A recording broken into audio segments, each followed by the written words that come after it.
بسم اللہ الرحمن الرحیم۔ محترم سامعین کرام، السلام علیکم ورحمۃ اللہ وبرکاتہ۔ جیسا کہ آپ کے سامنے آخری خلاصہ کے طور پہ یہ بات آئی تھی کہ ہمیں آپ کو اپنے دین و ایمان بچانے کے لیے دعاؤں کا خاص اہتمام کرنا ہے، کیونکہ اللہ کے مہربانی، اللہ کے کرم کے بغیر کچھ نہیں ہو سکتا ہے، ورنہ ہمارے ساتھ نفس اور شیطان اتنا بڑا دشمن ہے کہ وہ ہمیں ہر حال میں ہلاک کرنے کے پیچھے پڑا ہوا ہے، اور شیطان کی پوری کوشش ہوتی ہے کہ انسان کو دین و ایمان سے پھیر دے، مسلمان کا دین و ایمان ضائع کر دے۔ اس کے لیے وہ پوری زندگی تو کوشش کرتا ہی ہے، اور خاص طور سے جب اس کو ناکامی ہو جاتی ہے تو انسان کے، مسلمان کے مرنے کے وقت میں خاص طور سے اپنی پوری طاقت لگا دیتا ہے، اپنی پوری صلاحیت صرف کر دیتا ہے کہ اس کو کم سے کم مرتے وقت جو ہے ہلاک کر دو، یعنی ایمان سے پھیر دو۔ اس کے لیے طرح طرح کے جو ہے حربے اپناتا ہے۔ اسی لیے رسول اللہ صلی اللہ علیہ وسلم نے ہمیں جو دعائیں تلقین فرمائی ہیں اور جو دعائیں سکھائی ہیں، ان میں سے کئی ایک دعا ہے جس میں یہ بات آئی ہے کہ اللہ تعالیٰ سے پناہ مانگو موت کے وقت شیطان کے شر سے۔ چنانچہ اللہ کے رسول صلی اللہ علیہ وسلم کی طرف ایک دعا اس طرح نقل کی گئی ہے کہ کان رسول اللہ صلی اللہ علیہ وسلم یقول اللہم انی اعوذ بک من التردی والہدم والغرق والحریق واعوذ بک ان یتخبطنی الشیطان عند الموت واعوذ بک ان اموت فی سبیلک مدبرا واعوذ بک ان اموت لدیغا۔ کہ اس حدیث پاک میں رسول اللہ صلی اللہ علیہ وسلم نے کئی چیزوں سے پناہ مانگی ہے، جیسے گر جانے سے، یا یہ کہ کوئی چیز گر جائے انسان کے اوپر، یا یہ کہ انسان جو ہے ڈوب کے مرے یا جل کے مرے۔ اسی طریقے سے رسول اللہ صلی اللہ علیہ وسلم اس دعا میں فرمائی وَأَعُوذُ بِكَ أَن يَتَخَبَّطَنِيَ الشَّيْطَانُ، کہ اے اللہ میں آپ کی پناہ چاہتا ہوں اس سے کہ شیطان ہم پہ غالب آ جائے، عند الموت، موت کے وقت، کہ شیطان ہم پہ موت کے وقت غالب آ جائے۔ یا اسی طریقے سے فرمایا کہ اے اللہ میں آپ کی پناہ چاہتا ہوں کہ میں جہاد کرتے ہوئے پیٹھ پھیر کے بھاگوں، یعنی جہاد کی نوبت آئے اللہ کرے تو ہم اس میں لڑتے رہیں اللہ کے لیے، اپنے دین کو بچانے کے لیے اور اسلام کو پھیلانے کے لیے ہم پورے طور پہ جو ہے ڈٹے رہیں، ہم منہ پھیر کے نہ بھاگیں، پیٹھ پھیر کے نہ بھاگیں۔ اس طریقے سے فرمایا کہ اے اللہ میں آپ سے پناہ چاہتا ہوں اس بات سے کہ مجھے ڈس لیا جائے، یعنی شیطان یا سانپ یا بچھو وغیرہ کے ڈسنے سے مروں۔ ان چیزوں سے جو ہے اس حدیث پاک میں اس دعا میں پناہ مانگی گئی ہے۔ تو اس وقت جو مجھے خاص طور سے بتانی تھی وہ یہ کہ رسول اللہ صلی اللہ علیہ وسلم نے فرمایا اللہم انی اعوذ بک ان یتخبطنی الشیطان عند الموت، کہ اے اللہ میں آپ کی پناہ چاہتا ہوں اس سے کہ شیطان موت کے وقت مجھ پہ غالب آ جائے۔ تو دوستو بتانا یہ ہے کہ موت کا مرحلہ بہت اہم ہوتا ہے، اس وقت شیطان اپنی پوری صلاحیت صرف کر دیتا ہے۔ تو اس لیے ہمیں ان دعاؤں کا بھی اہتمام کرنا چاہیے کہ اللہ تعالی ہم کو موت کے وقت کے فتنے سے ہماری حفاظت فرمائے۔ چنانچہ ایک اور حدیث پاک میں رسول اللہ صلی اللہ علیہ وسلم کا ارشاد ہے کان رسول اللہ صلی اللہ علیہ وسلم یدعو اللہم انی اعوذ بک من عذاب القبر ومن عذاب النار ومن فتنة المحیا والممات ومن فتنة المسیح الدجال، کہ اے اللہ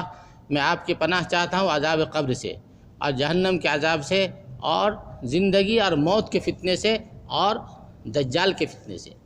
زندگی اور موت کا فتنہ وہی ہے کہ پوری زندگی شیطان انسان کے پیچھے پڑا رہتا ہے اور اپنی پوری صلاحیت صرف کر دیتا ہے کہ اس کو جو ہے ایمان سے پھیر دو۔ تو اگر اس میں اس کو ناکامی ہوتی ہے تو اس کے مرنے کے وقت جو ہے پوری صلاحیت صرف کر دیتا ہے۔ جیسا کہ کئی ایک واقعات نقل کیے گئے ہیں،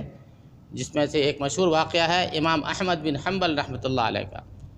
کہ امام صاحب کے موت کا وقت قریب تھا اور لوگ ان کے پاس بیٹھے کلمہ تلقین فرما رہے تھے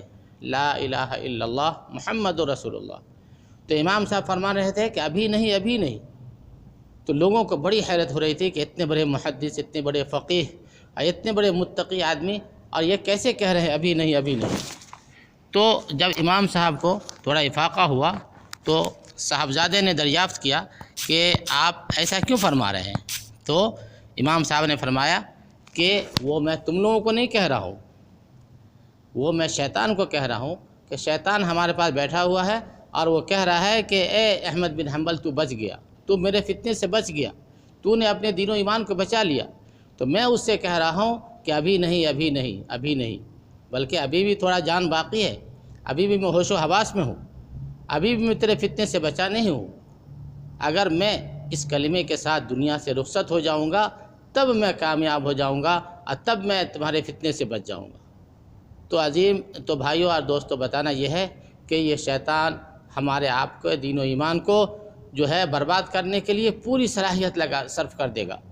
تو اس سے ہم سب کو بچنا ہے، اور اس سب سے ہم اسی وقت بچیں گے جب کہ ہماری پوری زندگی کلمے والی ہوگی، پوری حیات اسلام کے حساب سے گزرے گی، تو انشاءاللہ اس وقت بھی ہم شیطان کے دھوکے سے محفوظ رہیں گے۔ ورنہ بعض ایسے واقعات بھی آتے ہیں کہ کبھی کبھی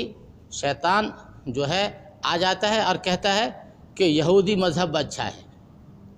عیسائی مذہب اچھا ہے، تو ایسا ہو جا۔ جیسا کہ ایک اور واقعہ امام قرطبی رحمۃ اللہ نے نقل کیا ہے کہ ایک آدمی کے موت کا وقت قریب تھا،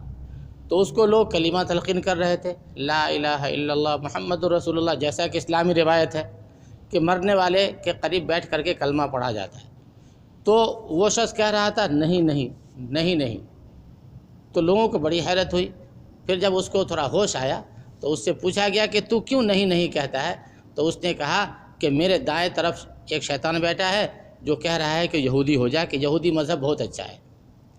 اور ایک شیطان میرے بائیں طرف بیٹھا ہے جو کہہ رہا ہے کہ تو نصرانی بن جا، عیسائی بن جا، عیسائی مذہب بہت اچھا ہے۔ تو میں اس کو بول رہا ہوں نہیں نہیں نہیں نہیں، یعنی مجھے اسلام چاہیے، مجھے اسلام پہ مرنا ہے، مجھے کلمہ پہ مرنا ہے۔ تو بھائیو یہ معاملہ بہت نازک ہوتا ہے، بہت اہم ہوتا ہے۔ اللہ سے دعا ہے کہ اللہ ہم سب کی حفاظت فرمائے۔ تو اس بارے میں یہ بھی ایک حقیقت ہے کہ ممکن ہے شیطان کسی کے پاس نہ بھی آئے، شیطان بعض لوگوں کے پاس حاضر ہوتا ہو اور بعض لوگوں کے پاس حاضر نہ بھی ہوتا ہو، جیسا کہ اس تعلق سے حافظ ابن تیمیہ رحمۃ اللہ علیہ نے صراحت کیا ہے کہ شیطان کا حاضر ہونا اور ادیان کا پیش کرنا، یعنی یہودی، عیسائیت وغیرہ کا پیش کرنا ممکن ہے کسی کے ساتھ نہ بھی ہو، لیکن کسی کے ساتھ ہو بھی سکتا ہے۔ جیسا کہ ان دعاؤں میں خاص طور سے رسول اللہ صلی اللہ علیہ وسلم نے شیطان کے فتنہ سے اور شیطان کے شر سے موت کے وقت بچنے کی دعا کی ہے۔ تو اللہ سے دعا ہے کہ اللہ تعالی ہم سب کو شیطان کے شر سے حفاظت فرمائے۔ اللہ تعالی ہم سب کا خاتمہ ایمان و اسلام پر اور اسلام کی سلامتی کے ساتھ فرمائے۔ انشاءاللہ اب ہم کل سے اصل کتاب شروع کر دیں گے۔ اللہ سے دعا ہے کہ اللہ ہم سب کو قبول فرمائے۔ وآخر دعوانا ان الحمد للہ رب العالمین۔